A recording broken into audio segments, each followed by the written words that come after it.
நடிகர் ரஜினிகாந்த் சொன்ன மாதிரி சிஸ்டம் சரியில்லைன்னு சொல்றாங்களா? சிஸ்டம் சரியில்லை. பொலிட்டிக்கல்ல சரியில்லை இல்ல போலீஸ் டிபார்ட்மெண்ட்ல சிஸ்டம் சரியில்லையா? பொலிட்டிக்கல் சரியாக இருந்தால் போஸ்டிங்லையும் சரியாக வந்துடும், போலீஸும் சரியாக வந்துடும். பொலிட்டிக்கலி வந்து இந்த சிஸ்டத்தை வந்து சரி பண்ண வேண்டியவங்க வந்து home department of Tamil Nadu. Home டிபார்ட்மெண்ட்டை கடந்த 15 ஆண்டுகளாக வந்து முதலமைச்சர்களே தங்களுடைய கண்ட்ரோலில் வச்சுக்கிட்டு அங்கே இருக்கிற டிஜிபி கிட்ட கொடுத்து அல்லது அவங்க எப்போ ஒரு டிஜிபிகிட்டையோ அல்லது கொடுத்து நீங்கள் அட்மினிஸ்ட்ரேஷன் பண்ணிக்கங்க, அவங்களே பண்ணிக்குவாங்க. எப்போது ஒரு முக்கியமான விஷயம் மட்டும் என் காதில் போடுங்கன்னு சொல்லிட்டு கண்டும் காணாமல் வந்து காவல்துறை விடப்பட்டிருக்கிறது. அதனால தான் காவல்துறையில் வந்து பார்த்திங்கன்னா 120 பேர் நிர்வகிக்க வேண்டிய இடத்துல 120 பேர் நிர்வகிக்க வேண்டிய இடத்துல 60 பேர் தான் வந்து நிர்வாகம் பண்ணுறான். 60 பேர் தான் நிர்வாகம். காவல்துறையில் வந்து இப்போ ஒரு ஊரில் வந்து இப்போங்க ஒரு 86 போலீஸ் இருக்கணும் அப்படின்னா போடுறதே 56 போலீஸ் தான் போடுறீங்க. அதில் பாதி பேர் வந்து அயல் டியூட்டியில் போயிடுவான், அங்கே பீட்டு போகிறதுக்கு இதே நிலைமை தான் வந்து கடந்த 15 ஆண்டுகளாகவும் இருக்குது.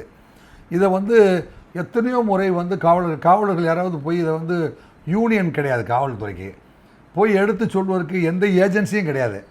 அப்படி எவனாவது யூனியன் ஆரம்பிக்கணும்னா அவனை வந்து பைத்தியக்கார ஆஸ்பத்திரியில் இப்போ நீங்கள் வந்து கீழ்ப்பாக்கம் தானே நீங்கள் முதல்ல இருந்தீங்க, உங்கள் ஆஃபீஸ் கீழ்ப்பாக்கம் பார்த்தாச்சா, அந்த கீழ்ப்பாக்கத்தில் உள்ள போய் பாருங்கள், மணிவண்ணன் ஒரு ஹெட் கான்ஸ்டபிள் இருப்பார்.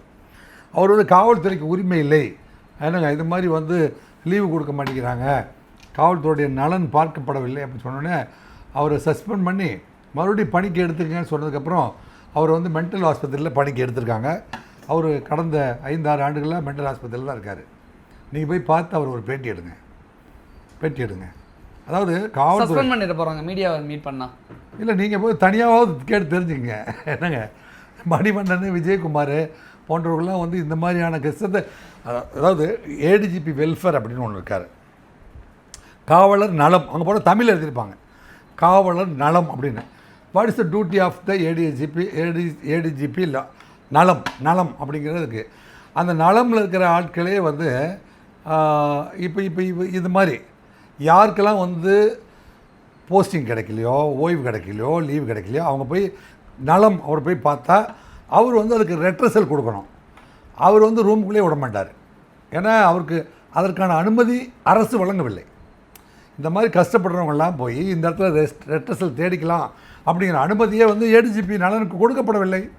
அவர் வந்து பர்ச்சேஸ் அண்டு சேல், என்ன இதுக்கு வந்து இந்த கேன்டீனுக்கு என்னென்ன பர்ச்சேஸ் பண்ணலாம், டேபிள் சேர் என்னத்தை வாங்கலாம், காவலர் நலன் காக்கிறதுக்கு டேபிள் சேரு, இப்படி வந்து மனிதனை எப்படி மேனேஜ் பண்ணலாம் அப்படிங்கிறதுக்கு வந்து சிஸ்டமே இங்கே இல்லை.